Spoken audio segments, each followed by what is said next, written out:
Բարև ձեզ սիրելի հայրենակիցներ, ես Արտուր Ֆարմանյանն եմ, Հայաստանի ժողովրդական կոմունիստական կուսակցության ղեկավարը, որը չի մասնակցում այս ցիրկ շոուին, որի անունն է ընտրություններ, բայց ինչպես միշտ ես ձեզ հետ եմ սիրելի հայ ազգ եւ ես բացահայտելու եմ շատ բաներ, որը անում է թե ընդդիմությունը, թե իշխանությունը։ Այսօր մենք խոսանք տրագեդիկ դեպքի մասին Մրգաշեն գյուղում, կխոսանք ջհուդների մասին, կխոսանք Ռուբեն Ռուբենյան, Արսեն Թորոսյան, Վահագն Ալեքսանյան եւ խաղաղության մասին։ Երևի թե սկսեմ Մրգաշեն գյուղից, սիրելի բարեկամներ, քանի որ այդ տրագեդիան որ եղել է, երկու հոգի դանակահարել էին 52-ամյա տղամարդուն, որը բժիշկ էր եւ չգիտես ինչու այդ երիտասարդները դիմել են այդ քայլին, իշխանությունը ասում է խաղաղություն է, մարդ չի զոհվում, բայց ամեն օր լինում են այդ դեպքերը։ Հիմա հարց ՆԳ նախարարին եւ դատախազությանը։ Նիկոլ Փաշինյան նաեւ այդ հարցը վերաբերում է ձեզ։ Ինչու միջոցներ ձեռք չեք առնում։ Այդ տոնածառով մեքենաները, տոնածառ են այդ պարեկների մեքենաները, ես անվանում եմ տոնածառ։ Գիշերով որ հելում ես Երևան քաղաք, ոնց որ տոնածառի գիրլանդները են, շնիչ շատ են։ Ինչու մի հրաման, մի կարգադրություն չեք անում, որ յուրաքանչյուր երիտասարդի իրավունք ունենա պարեկը կանգնացնի եւ նայի իրեն մոտ զենք, սառը զենք, թմրանյութ եւ այլն եւ այլն։ Ինչու չեք միջոցներ ձեռք առնում, որ ժողովուրդը կոտորվում է խաղաղ պայմաններում ձեր ասած խաղաղության։ Ինչու չեք առնում միջոցներ ձեռք, ինչու չեք առնում, պարոն Փաշինյան, թե ձեռ է տալիս հային կոտորելը։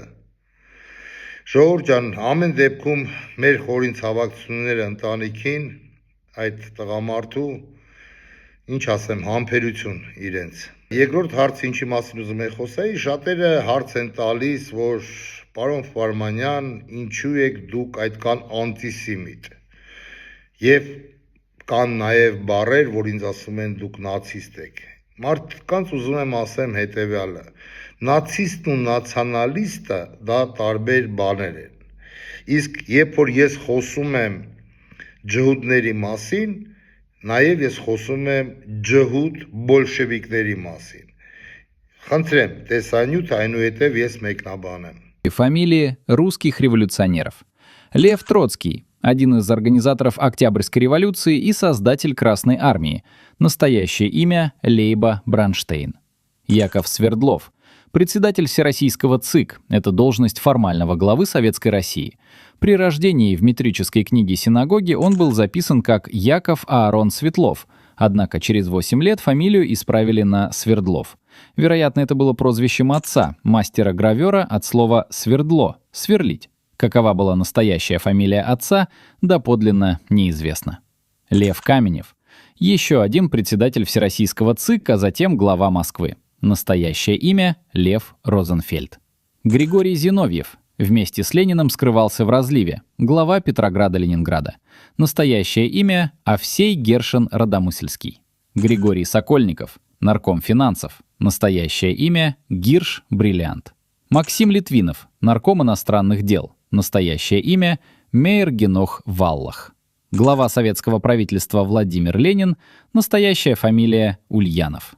Տեսակ ժողովուրդ ջան, կոմունիստական բոլշևիկյան կառավարությունը, որը արել է հեղափոխություն 1917 թվականին, այդ մարդիկ ընդհանրապես կապ չեն ունեցել կոմունիզմի հետ։ Դրանք ջհուդ, նացիստ տերորիստներ են, որոնք եղել են բոլորը ծրագրված։ Տեսակ ռուսական ազգանուններով, բայց իրականում ովքեր են նրանք։ Իսկ իսկական կոմունիստը, ով ապրում է այդ գաղափարով, կոմունիստական, սոցիալիստական գաղափարով, այսպես նաև բացահայտում է սեփական շարքերում այն ջհուդներին, ովքեր եղել են ժամանակին իշխանության խորհրդային միության տարիներին, որոնք ստեղծեցին հեղափոխությունը, արեցին հեղափոխությունը եւ նույն հաջողությամբ քանդեցին այդ պետությունը։ Այդ կան իրենց մասով։ Երկրորդ մասը ջհուդների կապված կա մի հիանալի անձնավորություն, որի անունն է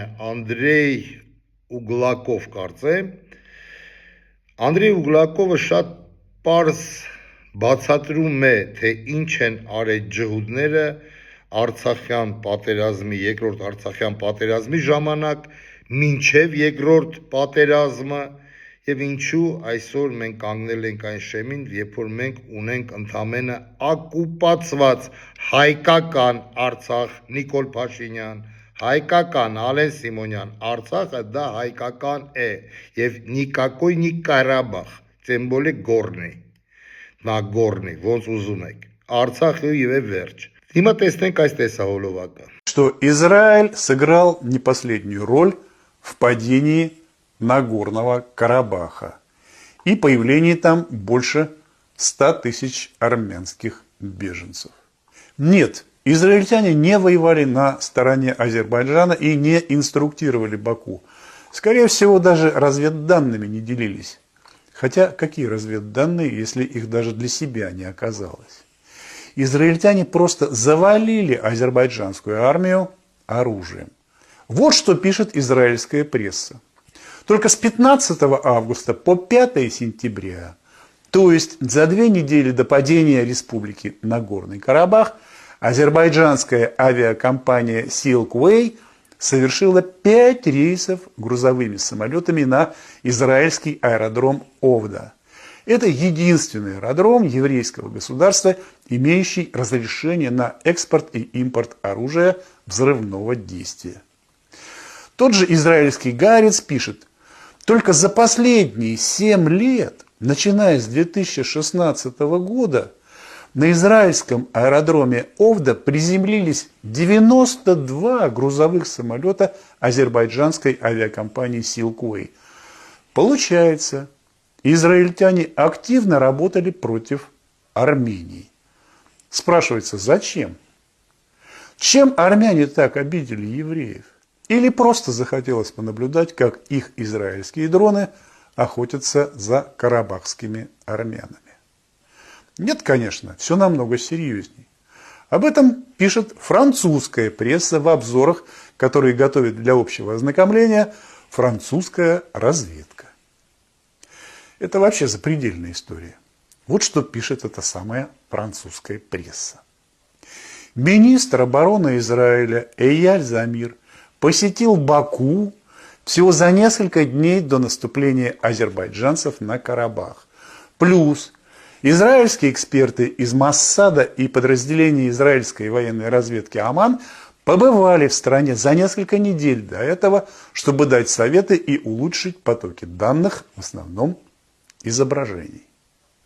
В то же время перед военной операцией резко возросли традиционные поставки вооружений и техники, таких как беспилотные летательные аппараты компаний Israel Aerospace Industries, Rafael Advanced Defense и Israel Military Industries. Вот и получилось, что беспилотные летательные аппараты, а также ракетные установки производства компаний, которые я только что перечислил, внесли значительный вклад в военный успех Баку в предыдущем конфликте 2020 года и в нынешнем. А сейчас послушайте внимательно. За последние десятилетия Израиль продал Азербайджану военной техники на 10 миллиардов долларов. Взамен покупал азербайджанскую нефть и использовал его территорию в качестве центра разведывательной информации об Иране. Напомню, об этом пишет французская пресса со ссылкой на французскую же разведку. Одним словом, потеряв берега, израильтяне захотели пощекотать нервы большим дядям и бросились подтаскивать оружие как Зеленскому, так и Азербайджану. А сегодня, щедро разбросав оружие направо и налево, в панике палят по всему, что движется и пищит. К примеру, палят по палестинскому беспилотнику, по сути, дешевой пуколки. Палят из комплекса ПРО «Патриот» стоимостью $1 миллиард. Нечто подобное мы видели полгода назад под Киевом. Но украинцы хотя бы палили из «Патриота» по серьезной, уникальной и дорогостоящей ракете «Кинжал». А вот израильтяне оказались даже без старых зенитных комплексов «Вулкан». Вот и приходится им палить из пушки по воробьям. Вообще катастрофа. Տեսակ սիրելի բարեկամներ, դա չի ասում Արտուր Ֆարմանյանը, դա ասում է մարդ, ով կոմպետենտ է այդ ամենը ասելու։ Մեկնաբանությունները թողնում եմ ձեզ։ Հիմա անցնենք խաղաղությանը։ Խաղաղության մասին է խոսում Նիկոլ Փաշինյանը, իրենց իշխանությունը, իրենց կուսակից ընկերները, խաղաղություն, այնքան ասին խաղաղություն, անգամ մեկ-մեկ որ գեթում ես հաց առնելու, ասում ես երկու հատ խաղաղություն կտակ, հոգնեցրիք Նիկոլ Փաշինյան, բայց ես ուղղակի զարմանում եմ մի բանի վրա, Նիկոլ Փաշինյան եւ պարոնայք տիկնայք ԿՊԱ-ականներ, ովքեր խոսում են խաղաղությունից, համացանցերում տարբեր տեսահոլովակներ կան կապված այս ինֆորմացիային, խնդրեմ դիտենք։ Չհրապարակված, բայց փաստացի գործող խաղաղության պայմանագիրն է ներկայացրել Արեգ Զանգուլյանը։ Հայաստանի նկատմամբ Եվրոպական արբիտրաժային դատարան 150 միլիարդ դոլարի հայցի ներկայացում, հայ առաքելական եկեղեցու ապաքաղաքականացում եւ կաթողիկոսի հեռացում, Հայաստանում իսլամի ազատ տարածման իրավունք, Սյունիքի Մարսի օդային տարածքի անարգել օգտագործում ադրբեջանական ռազմական եւ քաղաքացիական ավիացիայի համար, անկախության հռչակագրի վերացում եւ հոդված 20-ի փոփոխություն, ՀՀ-ում պետական լեզուն հայերենն է եւ ադրբեջաներենը, ադրբեջանցի 300,000 փախստականների վերադարձ, քաղաքացիության տրամադրում շտապեցված կարգով, նրանց գույքային իրավունքների վերականգնում եւ կացարանով ապահովում, մզկիթների կառուցում եւ անհրաժեշտ կոմունիկացիաների ստեղծում, դպրոցներ, մշակութային կենտրոններ, Զանգեզուրի միջանցքում եւ ադրբեջանաշատ համայնքներում Ադրբեջանի քաղաքացիների անվտանգության ապահովման եւ կարգուկանոնի հաստատման նպատակով տեղում ձևավորել ադրբեջանական ներքին գվարդիա։ Հայկական զինուժը պետք է կրճատվի 25%-ով։ Հայաստանի եւ Ադրբեջանի հոսանքի, գազի եւ խմելու ջրի կոմունիկացիաները պետք է սինխրոնիզացվեն։ Սևանալիճը եւ Սյունիքի մարզի բնական պաշարները պետք է օգտագործվեն համատեղ։ Չհրապարակված, բայց փաստացի գործող Նիկոլ Փաշինյան, ինչու չեք հերկում կամ հաստատում տվյալ տեսահոլովակները։ Եթե դուք չեք հերկում, նշանակում է դա ճիշտ է։ Սիրելի բարեկամներ, ինչ եմ ես հասկանում այս տեսահոլովակից։ Հայաստան երկիր գոյություն չի ունենալու։ Ադրբեջանական լեզուն լինում է հավասար հայկական լեզվին, միլիարդների այդ իրենց փողերը, որ ժամանակին օգտագործվել է միթոմ Արցախի տերիտորիան, դրա համար փողեր պետք է տաս, վերադարձ, կանոնադրություն, սահմանադրություն, ինչ ասում է Ալիևն ու Էրդողանը, այս իշխանությունները պատրաստ են անելու։ Եթե դուք ցանկություն ունեք հունիսի 7-ին 2026 թվականին ունենալ այս ինչը ես ցույց տվեցի, դուք խնդիր չունեք։ Ուրեմն ես ձեզ ասում եմ գնացեք եւ ընտրեք Նիկոլ Փաշինյանին։ Այդ դրա մասին դուք մտածեք։ Նիկոլ Փաշինյանը վերաարտադրվեց, ունենալու եք սա, ինչը որ կար տեսահոլովակում։ Հիմա անցնեմ Ռուբեն Ռուբենյանին։ Ռուբեն Ռուբենյան, այդ արդեն սկսել եք ժողովրդին վախացնել, հա։ Ուրեմն տեսեք ինչ եմ ասում, սիրելի հայրենակիցներ, ես ասել եմ մեկ անգամ ես կրկնեմ, մենք կտրամադրենք հեռախոսահամարներ, կապ չունի դիմություննա թե ընդդիմություննա, բայց նամանավանդ եթե դա կլինի իշխանությունը, կաշառք, գումար, նվեր, տանիք վերանորոգել, հայաթում բրուշատկա շարել, ռեմոնտ, ինչ ասես, հենց առաջարկում են, զանգարում եք այդ համարներով։ Ռուբեն Ռուբենյան, ես ձեր քպեն ջրի երես եմ անելու, ջրի երես, իսկ ընտրություններից առաջ, Ռուբեն Ռուբենյան, մեր կուսակից ընկերները, որոնք մի քանի տասնյակ կոպիաներ կան, հրապարակեն, թե ոնց է եղել Էջմիածինում եւ մնացած տեղերը։ Մենք այնքան մատերիալներ ենք միասին դիտելու, Ռուբեն Ռուբենյան։ Ու ես ձեր լեզվով եմ հիմա խոսում, Ռուբեն Ռուբենյան, դուք հաստատ քար կդրող եք, հաստատ, 1,000,000% քար կդրող եք։ Եվ ես նաև հիմա քրքրում եմ ձեր անցյալը, Գյումրու դեպքերը, ինչ եք կարել, ոնց եք գնացել, ում հետ ինչ եք խոսացել, սաղ քրքրում եմ, ձեզի սաղից ջրի երես եմ անելու։ Դուք ազգային դատարանով դատվելու եք բոլորը։ Հիմա այն Արսեն Թորոսյանը, Թորոսյան Արսեն, հա, տենց ասեմ։ Արսեն Թորոսյանը ասում է հետևյալը, ասում է ժողովուրդ ջան, եթե դուք ընտրեք Սամվել Կարապետյանին, այն ծախսերը, որ արել է Սամվել Կարապետյանը, նա մի քանի տասնապատիկ, հարյուրապատիկ անգամ հետ է բերելու։ Դուք տենց եք արե Արսեն Թորոսյան 18 թվականին եւ 21 թվականին ասեմ ով է ձեզ ֆինանսավոր է եւ ինչ գումարների մասին է խոսքը եւ ինչքան է բաժանվել թե չասեմ լավ կասեմ ընտրություններից առաջ իսկ հիմա եթե մի թոմ դուք չեք բաժանում Արսեն Թորոսյան դուք առանց բաժանելու 9 միլիարդ լապել եք քանի անգամ է շատ այն ծախսերից ինչը դուք արեք դուք առանց ծախս անելու եք այդ կանը կերը ձեր կուսակից ընկերներով հավելավճարներով, պարգևավճարներով, մյուսով, սեփական ոչիլ չունեցող կուսակցության անդամները նայում ես այն 5 կադրերը սիրտդ խառնում է։ Ոչիլները փախել են, որովհետև սնունդ չի եղել ձեր օրգանիզմը, հիմա ինչից եք խոսում։ Անեն չի որ Սամվել Կարապետյանին կամ այդ իրենց ինչ ուժեղա, թուլա, ինչ Հայաստանա։ Ուղղակի ինձ դուր չի գալի, որ դուք հայ ազգին կիսում եք։ Նրանք գլխները պատով են տվել, եթե բաժանում են, չգիտեմ։ Ինձի հլը ռաս չեն եկել, տենց մարդիկ որ ասեն ուժեղները կամ թույլերը կամ ինչ-որ մի ուժ գումարա բաժանում։ Բայց ով որ բաժանում է սիրելի հայրենակիցներ, համարները կտրամադրեն, զանգում եք ուղիղ կոմունիստերին։ Կոմունիստները սիրում են բացահայտումներ եւ ազգին ներկայացնել կեղտը հայ ազգի։ Հաջորդ պերսոնաժը Վահագն Ալեքսանյան։ Վահագն Ալեքսանյան։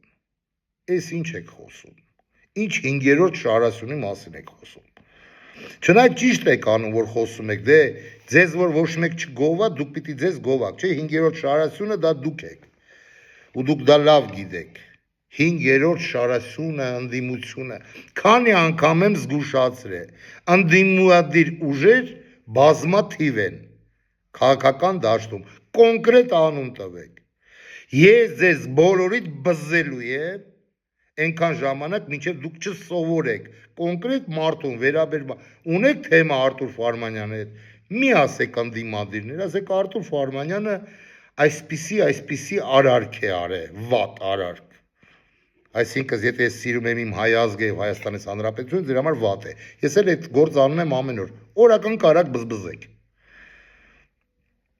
Խաղաղությունից են խոսում, խաղաղություն, պատերազմ կլինի։ Սիրելի բարեկամներ, այսօր այսքանը։ Կեցե Հայաստանից Հանրապետությունը, կեցե հայ ազգս, կեցե հայկական սփյուռքը, կեցե ջավախքահայությունս, կեցե արցախահայությունս, կեցե հայկական Արցախը, Նիկոլ Փաշինյան, Ալեն Սիմոնյան, հայկական Արցախը, կեցե Սուրբ Մասիս լեռս, կեցե հայկական առաքելական Սուրբ եկեղեցին, կեցե կաթոլիկոսը անկախ նրա անունից, կեցե մեր ավակ քույրերը եւ եղբայրները, տատիկ եւ պապիկները, ձեր ցավը տանը, դուք եք վերջը տալու այս ամեն ինչին, քանի որ դուք հզոր եք, դուք մեծ եք, դուք իմաստուն եք, լավ եղեք, ամուր եղեք, լավ եղիր սիրելի հայ ազգ, հույսով եմ կհանդիպենք, ստեսություն, Աստված բոլորիս պահապան։